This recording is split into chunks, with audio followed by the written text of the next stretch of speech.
Diciembre de 2024. Después de 27 años en prisiones de máxima seguridad en Estados Unidos, Joaquín El Chapo Guzmán Loera había regresado a México bajo un programa especial de intercambio de prisioneros. A los 67 años, el hombre que una vez fuera considerado el narcotraficante más poderoso del mundo, caminaba libremente por las calles de Culiacán, Sinaloa, su tierra natal.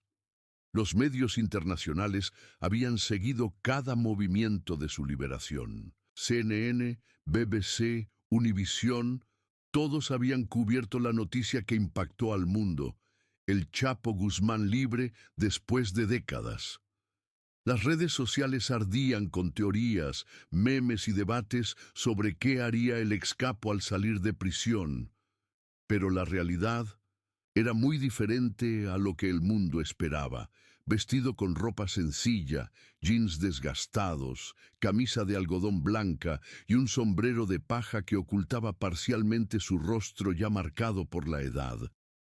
El Chapo caminaba solo por el mercado central de Culiacán. Sus famosos túneles, sus escapes legendarios, sus imperios millonarios, todo eso pertenecía al pasado. Ahora era simplemente un hombre mayor tratando de pasar desapercibido. Las décadas en prisión habían cambiado a Joaquín Guzmán profundamente. Los años de reflexión forzada, la lectura constante, las cartas que recibía de víctimas de la violencia del narcotráfico, todo había transformado al hombre que una vez controlara el 25% del tráfico mundial de drogas. El calor de diciembre en Sinaloa era intenso. Mientras compraba verduras para su modesta casa de seguridad, vigilada discretamente por autoridades federales, algo familiar llamó su atención en un callejón cercano al mercado. Una figura encorvada pedía limosna a los transeúntes. El cabello gris y sucio, la ropa rasgada, las manos extendidas en súplica. Pero había algo en esa postura, en la forma de mantener la cabeza, que hizo que el Chapo se detuviera en seco. «Ismael», murmuró, usando el nombre real de quien fuera su mano derecha durante los años dorados del cártel de Sinaloa. El hombre levantó la cabeza lentamente. Ismael El Mayo Zambada García, de 76 años, quien había evadido la captura por décadas hasta caer en 2023, ahora estaba en la calle tras su liberación por razones humanitarias debido a su edad avanzada. Joaquín. La voz de Ismael era apenas un susurro ronco. El Chapo Guzmán. La escena era surrealista. Dos de los hombres más buscados en la historia del narcotráfico, ahora viejos y quebrados, encontrándose en una esquina polvorienta de Culiacán como dos fantasmas de un pasado que el mundo no podía olvidar. Los transeúntes comenzaron a notar algo extraño. Uno de ellos, un joven con celular, comenzó a grabar discretamente. En segundos, las redes sociales comenzarían a explotar con un video que cambiaría la percepción mundial sobre estos dos hombres.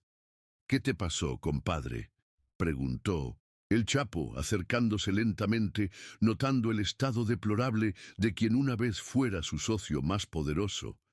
Ismael, conocido como El Mayo, bajó la mirada avergonzado. Sus manos temblaban, ya fuera por la edad o por la emoción del reencuentro. «La vida me cobró todo, Joaquín. Mi familia me dio la espalda. Los enemigos se llevaron mis propiedades. Los abogados se quedaron con lo poco que me quedaba. Cuando salí, no tenía nada ni a nadie». El Chapo observó a su antiguo socio. El hombre que una vez moviera toneladas de cocaína, que tuviera ejércitos privados a su disposición, que fuera tan escurridizo que evadió la captura por 40 años. Ahora pedía monedas para comer. El joven que grababa no podía creer lo que estaba presenciando. Este video se volvería viral en cuestión de horas, pero por razones que nunca imaginó. «¿Cuándo comiste por última vez?», preguntó el Chapo. «No, no lo recuerdo bien. Los días se confunden aquí en la calle». Sin dudarlo, El Chapo extendió su mano hacia Ismael. Levántate, compadre. Esto se acabó hoy. La imagen del Chapo Guzmán, ayudando a levantarse a El Mayo Zambada en plena calle, fue capturada desde múltiples ángulos por transeúntes que ya habían reconocido a ambos. En cuestión de minutos, el hashtag El Chapo y el Mayo comenzaba a trending topic mundial. El video de 2 minutos y 47 segundos fue subido a TikTok a las 2:34 p.m. hora local de Culiacán. Para las 3:00 p.m. había alcanzado 500,000 visualizaciones. Para las 5:00 p.m., 2 millones. A las 8:00 p.m., el video había sido visto por más de 10 millones de personas y replicado en todas las plataformas sociales del mundo. CNN Internacional interrumpió su programación regular. Última hora. Video viral muestra a El Chapo Guzmán ayudando a su antiguo socio El Mayo Zambada, quien aparece viviendo en las calles de México. Las imágenes han conmocionado al mundo. En el video se veía claramente a El Chapo llevando a Ismael a un pequeño restaurante local. La escena parecía sacada de una película. Dos de los criminales más notorios de la historia actuando como dos viejos amigos preocupados el uno por el otro. Pero fue lo que pasó después lo que realmente impactó al mundo. El Chapo llevó a Ismael a Doña Carmen, un pequeño restaurante familiar que había estado funcionando en el mismo lugar durante 30 años. Carmen Rodríguez, la dueña de 68 años, reconoció inmediatamente a ambos hombres, pero decidió tratarlos como a cualquier otro cliente necesitado. Siéntense donde gusten, señores. ¿Qué van a querer de comer? Mientras Ismael devoraba un plato de pozole como si no hubiera comido en días, el Chapo observaba en silencio. Los recuerdos se agolpaban. Las reuniones secretas, los acuerdos millonarios, las decisiones que afectaron a miles de familias, las guerras territoriales que ensangrentaron México. ¿Te acuerdas cuando empezamos, compadre?, comenzó el Chapo. Éramos unos chavos que solo queríamos salir de la pobreza. Ismael levantó la mirada del plato, sus ojos cansados, pero con un destello de la astucia que lo caracterizó. Claro que me acuerdo. Tú siempre decías que ibas a ser el rey de Sinaloa. Yo solo quería tener suficiente dinero para que mis hijos estudiaran. Y lo logramos, Ismael. Por un tiempo lo logramos, pero ¿a qué precio? Al precio de nuestras almas, Joaquín. Mira dónde terminamos. Tú solo en una casa vigilada, yo pidiendo limosna. Nuestros hijos nos odian, nuestras familias tienen miedo de nombrarnos. El diálogo fue captado parcialmente por otros comensales que grabaron discretamente. Estas grabaciones adicionales, subidas a redes sociales, añadieron más contexto a la historia que ya estaba corriendo como pólvora por Internet. Para la noche, los principales noticieros del mundo cubrían la historia. Televisa, México. El reencuentro que nadie esperaba. El Chapo y el Mayo, de capos a ancianos olvidados, BBC, Reino Unido. From cartel kings to street beggars. The fall of Mexico's most wanted, France 24. L'ancien roi de la drogue aide son associé dans la rue. Les images qui émeuvent le monde. Al Jazeera. El Chapo helps former partner living on streets in viral video that sparks global conversation on redes sociales. La reacción fue inmediata y dividida. María González, MX. No puedo creer que esté llorando viendo a estos dos viejitos. Al final todos somos humanos. El Chapo y el Mayo. Justice for Victims. ¿En serio están romantizando a dos asesinos? ¿Dónde está la justicia para sus víctimas? Never Forget, Dr. Pedro López, criminólogo. Fascinante desde el punto de vista sociológico. Estos hombres representan el ciclo completo del poder criminal: ascenso, caída y humanización. Criminology Matters. Pope Francis Spain. La misericordia no conoce fronteras. Todos merecemos una oportunidad de redención. Forgiveness. Pero fue el comentario del presidente mexicano lo que realmente elevó la historia a nivel internacional. He visto las imágenes que circulan sobre estos dos ciudadanos mexicanos. Independientemente de su pasado, lo que vemos es un acto de compasión humana que nos debe hacer reflexionar sobre la rehabilitación, el perdón y las segundas oportunidades. Para el final del día, el Chapo y el Mayo era trending topic en 67 países. La historia había tocado algo profundo en 1900, la psique colectiva mundial, la posibilidad de redención, incluso para los caídos más profundos. La mañana siguiente, el Chapo despertó con cientos de llamadas perdidas de periodistas, productores de televisión y hasta de Netflix, ofreciendo millones por los derechos de su historia. Pero él había tomado una decisión durante la noche que sorprendería al mundo aún más que el video viral.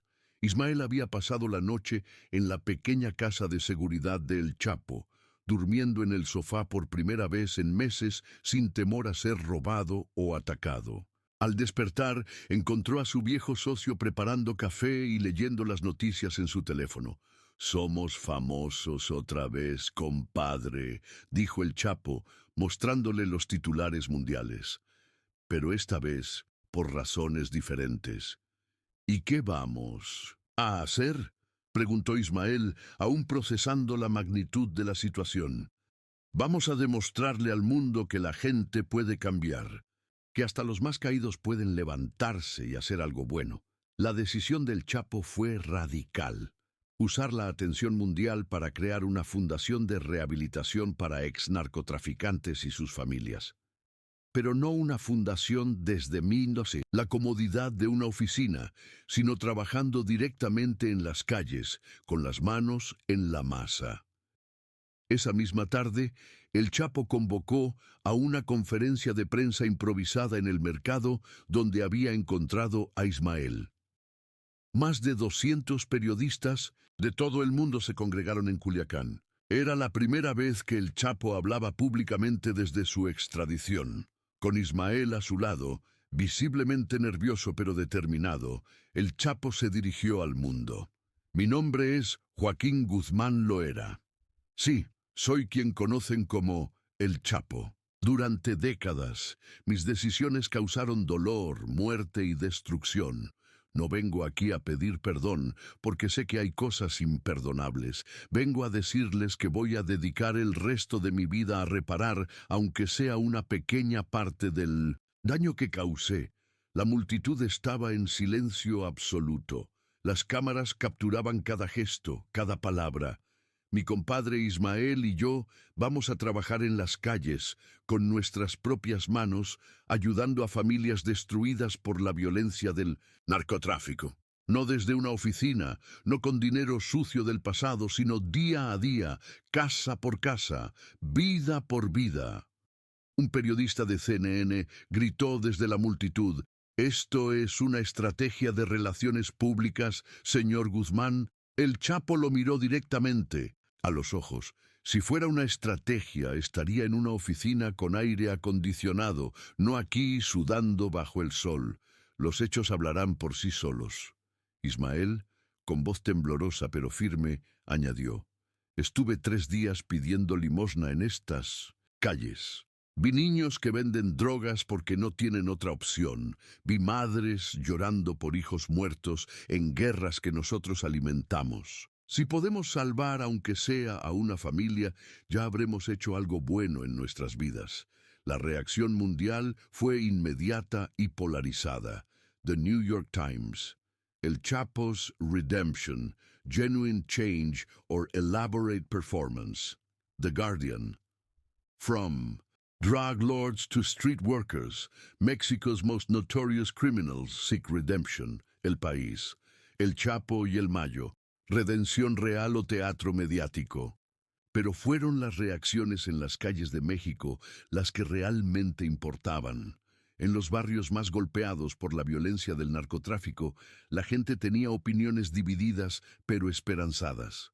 María Fernández, madre de un joven asesinado en Culiacán. Si es real lo que dicen, si realmente van a ayudar, entonces bienvenido sea. Nada va a traer de vuelta a mi hijo, pero tal vez puedan evitar que otros pasen por lo mismo. Father Miguel Santos, sacerdote de una iglesia local. Dios perdona a todos los que genuinamente se arrepienten.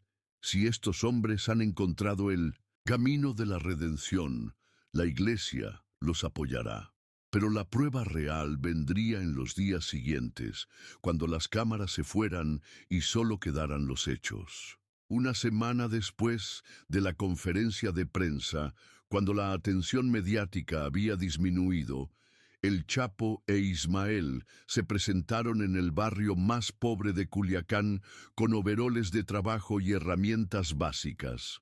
No había cámaras profesionales, solo algunos vecinos curiosos que grababan con sus celulares.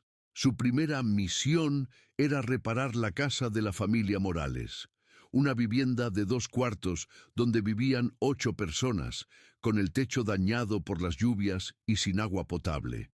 La familia había perdido al padre en un enfrentamiento entre cárteles 3 años atrás.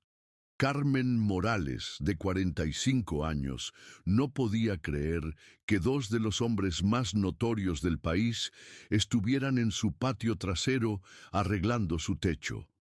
¿Por qué nosotros?, le preguntó a El Chapo mientras él mezclaba cemento bajo el sol ardiente. Porque ustedes lo necesitan, y nosotros necesitamos hacer algo bueno por primera vez en nuestras vidas. El trabajo era agotador. A los 67 años, el Chapo no estaba acostumbrado al trabajo físico pesado. Ismael, a los 76, luchaba con cada movimiento. Pero continuaron día tras día, ignorando a los curiosos y las burlas ocasionales. Un influencer local, de Culiacán Real, comenzó a documentar su trabajo diario. Día 3. El Chapo e Ismael siguen aquí. No es show. Están realmente trabajando. El Chapo tiene las manos llenas de ampollas. El Mayo casi se desmaya por el calor, pero no se rinde. Esto es real, gente. Los videos virales ahora mostraban una realidad diferente. 2 ancianos sudando, luchando con herramientas, cometiendo errores, de principiantes pero persistiendo. La narrativa cambió de espectáculo mediático a algo más profundo. Al cabo de 2 semanas, habían reparado el techo de los Morales e instalado un sistema básico de agua. Carmen Morales no pudo contener las lágrimas cuando probó agua limpia de su grifo por primera vez en años. «Gracias», le dijo a ambos hombres. «No sé si lo que hicieron antes estuvo bien o mal, pero lo que están haciendo ahora está bien». Esa noche, exhaustos y doloridos, el Chapo e Ismael se sentaron en el pequeño patio de la casa de seguridad. «¿Sabes qué es lo más extraño de todo esto?», dijo Ismael. «¿Qué? Que me siento más rico ahora que cuando tenía millones de dólares». El Chapo asintió, entendiendo perfectamente. «Es porque por primera vez en nuestras vidas ganamos algo con nuestras propias manos, sin lastimar a nadie». Los videos de Culiacán Real habían alcanzado millones de visualizaciones. Los comentarios reflejaban un cambio en la percepción pública. Sofía Reyes, MX. «Al principio pensé que era puro teatro, pero llevan 2 semanas trabajando sin cámaras profesionales. Creo que es real». Juan Carlos. «Sin. Mi tío perdió la casa por culpa de estos cabrones hace años, pero ver a la familia Morales con agua limpia, no sé qué pensar». De Rosa Hernández, psicóloga. Estamos presenciando un caso de estudio fascinante sobre redención y rehabilitación en tiempo real. Pero fue un video específico el que realmente conmovió al mundo. Ismael, agotado después de un día de trabajo, se había quedado dormido sentado en una silla de plástico en el patio de los Morales. La hija menor de la familia, de 7 años, se acercó y le puso una manta sobre los hombros. «Para que no tenga frío, abuelito», susurró la niña. El video de 30 segundos, grabado por Carmen Morales, se volvió viral con el hashtag #Abuelito Mayo. Millones de personas vieron a uno de los criminales más buscados del mundo siendo cuidado por una niña inocente, cuyo padre había sido víctima de la violencia que ellos mismos alimentaron. La humanización era completa. 6 meses después del encuentro viral, el Chapo e Ismael habían reparado 47 casas en los barrios más pobres de Culiacán. Su crew había crecido. 3 exmiembros de cárteles locales se les habían unido, inspirados por su ejemplo. También contaban con la ayuda de 5 jóvenes del barrio que habían dejado las pandillas para aprender oficios. La transformación no solo era física, sino social. Los barrios donde trabajaban experimentaron una reducción del 60% en la violencia callejera. Los jóvenes que antes veían a los narcotraficantes como héroes, ahora tenían otros modelos a seguir. Hombres que habían tenido todo el poder del mundo y habían elegido dejarlo atrás por algo más valioso.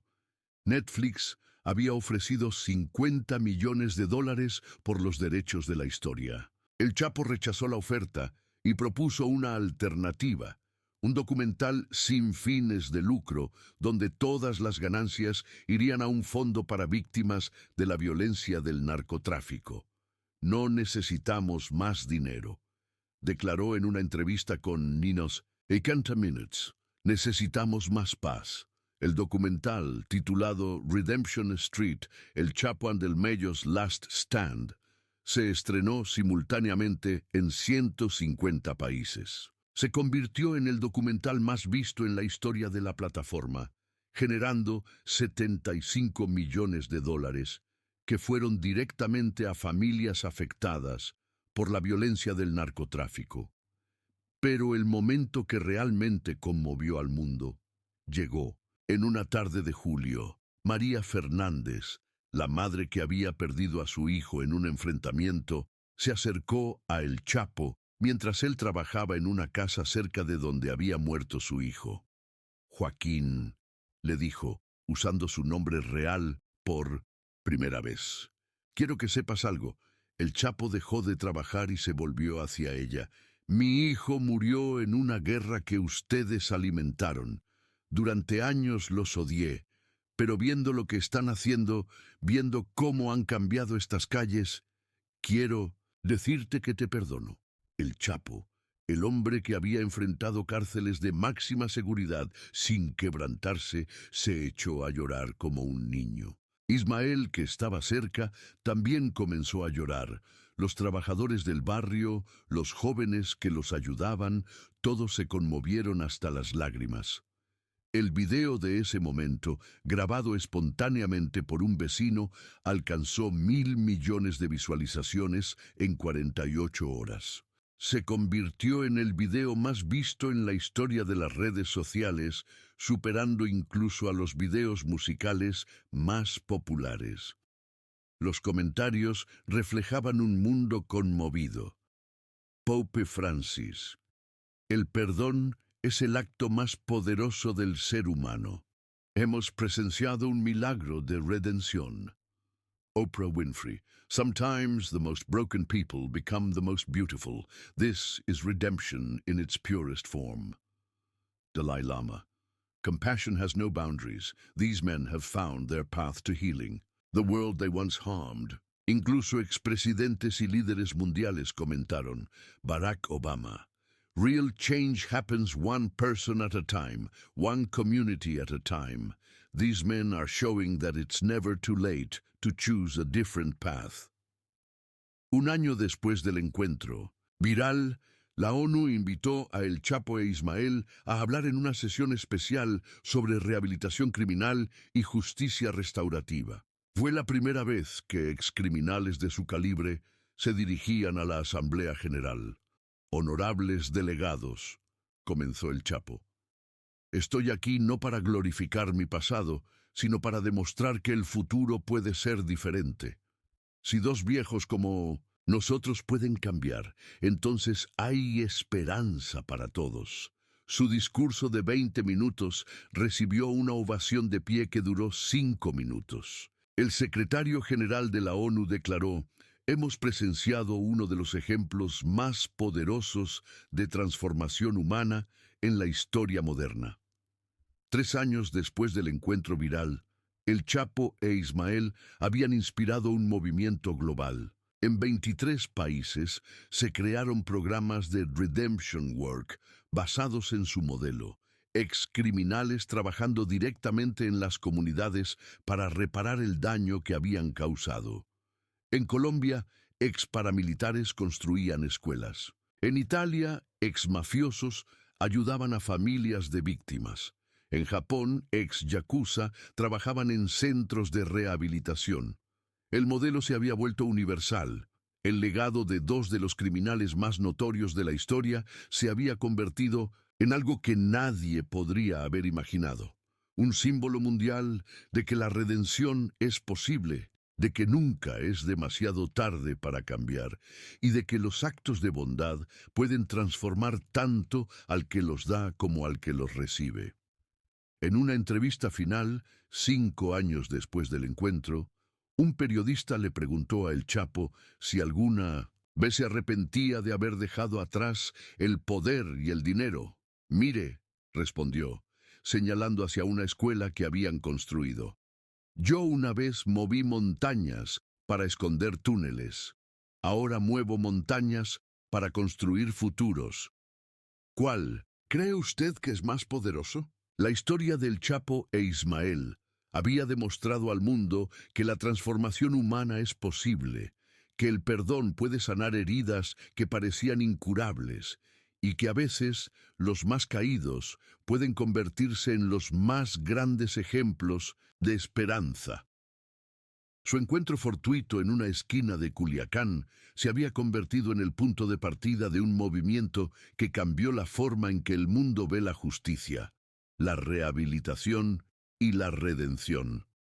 Y todo comenzó con un simple acto de compasión, un viejo ayudando a levantarse a otro viejo en una calle polvorienta de México.